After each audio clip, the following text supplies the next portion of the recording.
Hello Gemini, and welcome to Soul Sundays. Gemini, it's a quick 3-card spread, one for your mind, body and soul for your week ahead. So let's get started. Universe and angels, messages and guides, my higher self, I call upon you now to give me a clear and accurate reading for the sign of Gemini. Please show me what they need to hear, not what they want to hear for their week ahead. Can I please have 3 cards? One for their mind, body and soul. Thank you, Spirit. There it is. 5 of Angels, 5 of Swords, withdrawal. Okay, so there's been a lot of changes coming through for you, Gemini, and the 5 of Swords coming through is about taking a mental break and escape from making decisions this week. Often when we feel challenged by something, we can put time pressures on ourselves to make a decision faster than we need to, not understanding that we're in control of everything that we put out, of the time frames, of the whole lot. And I think for you, it's important to remember this week that you are in control and you have the choice. If you don't know the answer to something or a decision that you need to make, it's okay to withdraw until you do, okay? There's no rush. The 5 of Angels or the 5 of Swords often speaks about having to defend yourself and winning a battle over a petty argument, but losing something greater. Gemini, I've talked about this in so many of your videos, but you are a very intelligent sign, very witty, but sometimes that tongue of yours can get you into a little bit of trouble. If you're not sure how you feel about a situation, a person, a job opportunity, a health recommendation from a health provider, I'm getting that as well, then the message here is just to withdraw, take your energy back and think about what is true for you. We have a full moon in the sign of Taurus this week, and it's on the 12th, depending on where you're located in the world. But I think for you, for other people, I'm very much talking about encouraging them and coming out, starting new cycles. For you, it's about retreating and finding your balance again. Your health card you've drawn, and it mirrors that same message, the card of listening to your intuitive feelings. So it's asking you to really go within this week and listen to what your body's telling you.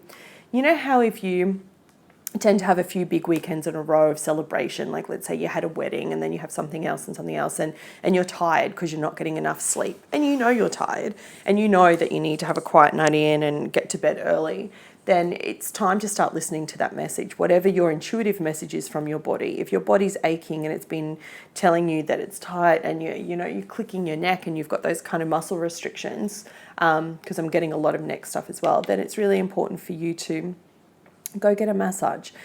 Listen to what the messages your body's telling you.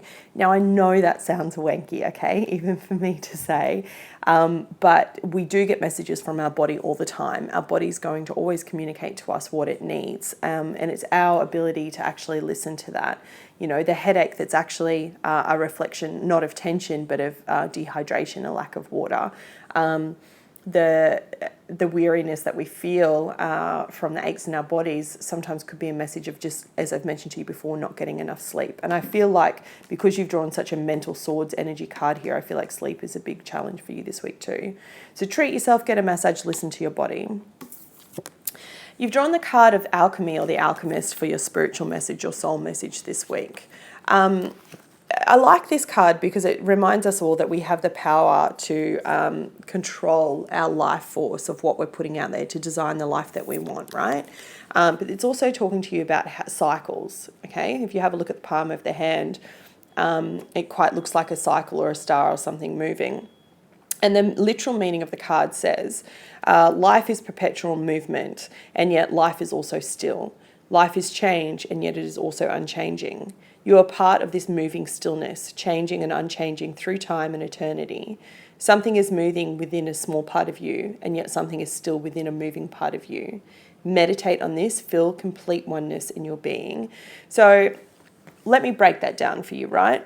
It's basically talking about what I've been saying for your whole reading, about listening to your gut feeling, listening to your intuitive feelings when it comes to your physicality, withdrawing until you feel clear about a matter. You don't need to ask other people for their opinion. You just need to figure out your own.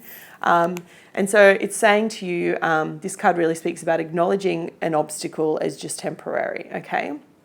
regardless of whoever's to blame in whatever situation. And that's where I'm telling you, be careful with your words this week, Gemini.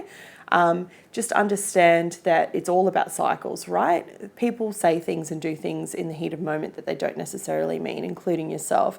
So sometimes if you can just take a step back and try and see it from their point of view, and remove your ego, which is incredibly hard to do, then you're able to actually see it from a different viewpoint where you go, oh, well, I can understand how I might have reacted in that situation. It's accepting that we're all individual, right? And if you can do that and do that from a heart place based this week, then I think you'll have a really pleasant week. But don't be afraid to pull back if you're not sure what to say, how you want to say it.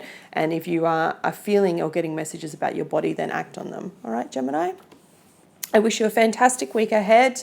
Much healing and love to you. And I'll be back with you next week. Take care.